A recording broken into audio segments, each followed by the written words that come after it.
Let's talk of something very important in this life. Marriage. Needless to say, marriage is one of the most important decisions in life. And astrologically, if you talk of fate versus free will, this is an area where 50% of the time, so certainly you have free will. And you see, you ask any person who is doing well in life, they will certainly say it is their marriage, it is their partner because of whom they are doing this well in life.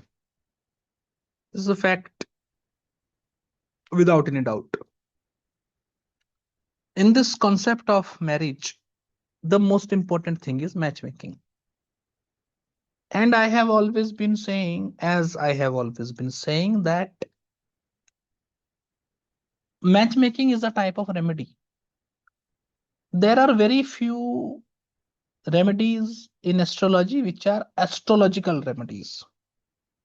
Muhurta, Vastu, matchmaking are three such things which are astrological remedies, right? Remedies of astrology which is approved by astrology. Approved by astrology as in astrologically, which gives 100% of the result. Other remedies, be it astrology, be it spiritual, psychological, physiological, or based on doing something, is not astrological, right? It is more or less spiritual or based on behavior, learnings, and all.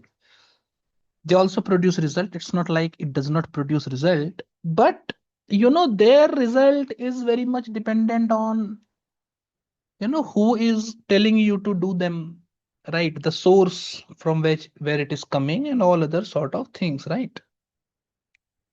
That's the basic point. So, but these astrological remedies are, because they are astrologically proven, they 100% give result. That is without any doubt. Matchmaking is one such remedy. Regarding the basics of matchmaking, I have already made multiple videos on it. I have a bigger process of matchmaking, right? I just don't go with Gun Milan. I'm not saying that Gun Milan is not important. See, Guna means quality, right? And Milan is matching of the quality. And because Gun Milan is done from moon, it is basically matching of the mental quality, more or less. Sorry. Yes, this point is true that quality of individual matters and matters in a relationship also. There is no horoscope where matchmaking is not needed. This point is extremely true. Like fishes cannot fly, right? And elephants cannot climb trees. In the same manner, matching the person with what they can do well is very, very necessary, right? This point you have to understand. So every horoscope needs matchmaking, and for that, Gun Milan or the matching of quality is just a part of it because it is done from moon. It is more or less mental quality. But in my experience, I have seen people having very less Gun Milan also have very good marriage, and very high Gun Milan also have very bad marriage. Gun Milan is matching of the same quality. See, this point is very subjective. My teacher used to ask me that if someone is blind, should they get married to another blind person? The answer is no, they should not. Otherwise, it will be a hindrance for both, right? So, Gun Milan or matching of quality does indicate that people are like each other, but you must have heard opposites attract. Astrologically, also, ascendant is you, seventh house, the opposite house is the partner. So, I think rather than having the best Gun Milan or the worst Gun Milan, mediocre is what is correct, right? In little bit senses, one should be similar. In other senses, one should not be similar. But still, if you look at Gun Milan, the qualities, the attributes, the traits are given as such, which should be similar only. So the point is correct that more Gun Milan is good.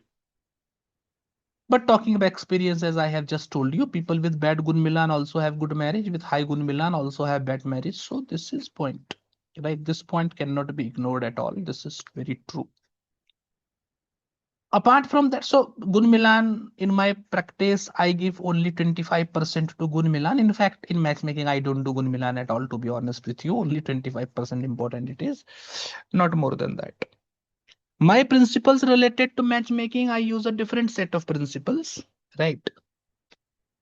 These different set of principles I must have discussed in multiple videos, but what I see, as I told you, that Gun Milan is quality matching. That's not that important. What is more important is matching the intellect mind of the native, right? Whether the mind, intellect, thinking, decision making is similar, and particularly, events that are going to happen in life, will the events be favorable to each other? Will the events be supportive of each other, right? For example, when someone is in financial problem, the other person will be doing well. When one is going through stress, other person will not be going through stress. Such considerations, right? So I do a lot of matching based on ascendant, for which almost all of the systems that I use in matchmaking is my self-developed only, many of which I have discussed in many of my previous videos as well. That is there. What I particularly want to discuss here, you see, like from our astrological perspective, to say yes, matchmaking is correct, two people should marry, can marry, there are different set of formulas. That's an astrologer's perspective. But from the enthusiast's perspective, when people are getting married to each other, they want to know about a lot of things, how their life will be each other and all. This is important for us also.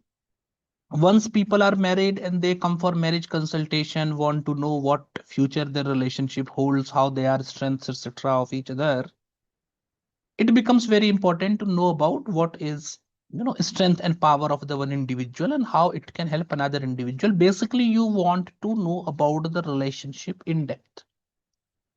And to know about this relationship in depth, what needs to be done? Some people believe in juxtaposition of horoscope, right? You keep one horoscope over the horoscope of other person, say partner in this manner. I am using the broad term partner rather than using husband or wife. You know why I'm doing that. Juxtaposition, I have seen many people do it very incorrectly. People do it like this planet I have an ascendant, that planet you have an ascendant, so ascendant over ascendant. No, that's a wrong way to do.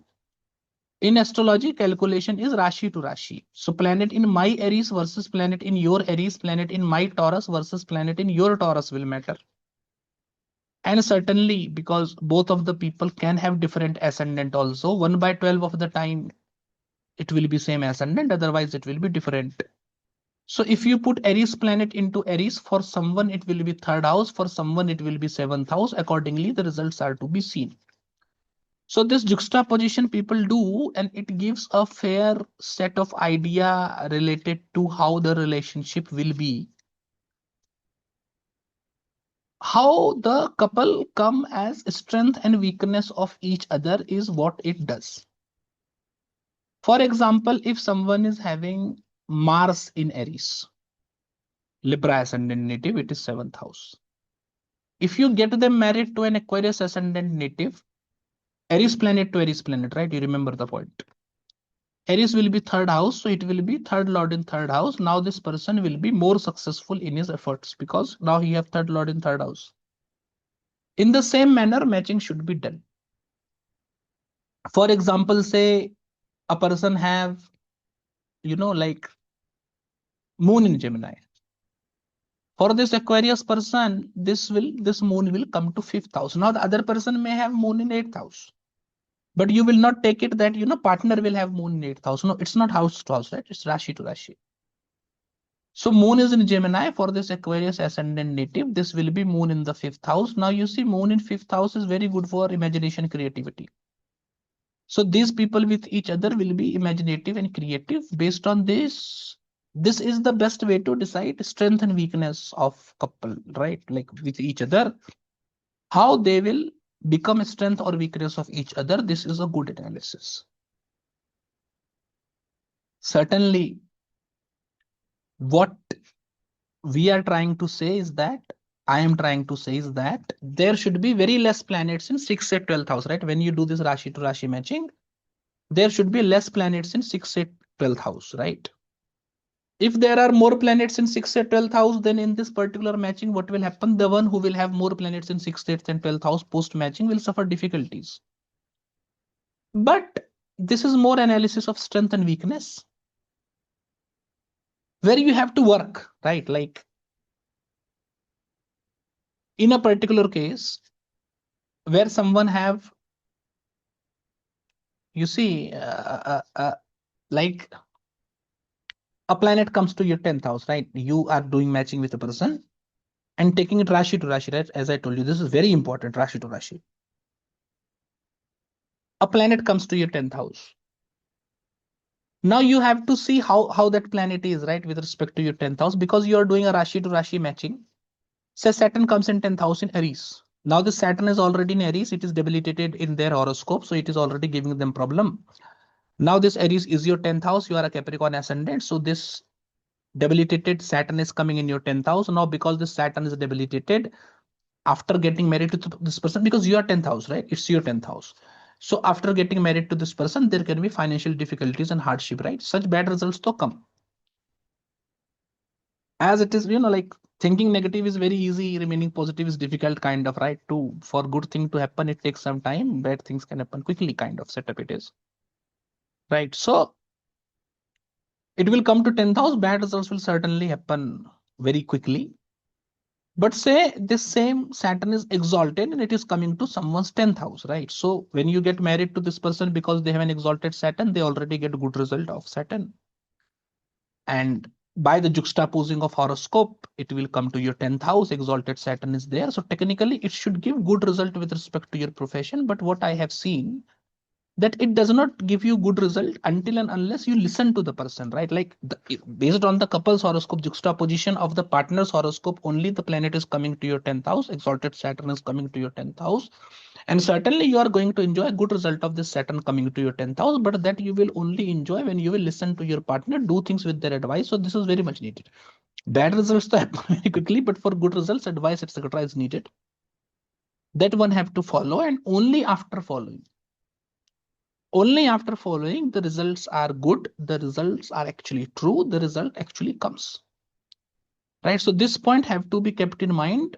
But this system, this juxtaposition system is very good to decide the strength and weakness or what your partner brings in relationship. But remember the point that bad things come, you don't want bad things to happen, they otherwise happen also. Right? So bad things always come, but for good things to come, you have to listen to the person. And one very important thing in matchmaking that happens to be is that when after juxtaposing the horoscope, maximum planets should not come in 6th, 8th, and 12th house. Right? In fact, I have seen one more thing. You see, for example, you have a Venus in Leo. That's a bad Venus, right? Venus in inimical Rashi. Another person have Saturn in Leo. It is also bad. Saturn in Leo is in bad Rashi. But when these two people will be married, certainly you will juxtapose the horoscope over each other. Put the horoscope over each other. Now, when you put the horoscope over each other, the horoscopes will match. And because the positioning is to be done Rashi to Rashi, now when both the horoscopes are seen together, it will be Venus and Saturn in Leo for both of them, like both of the partners.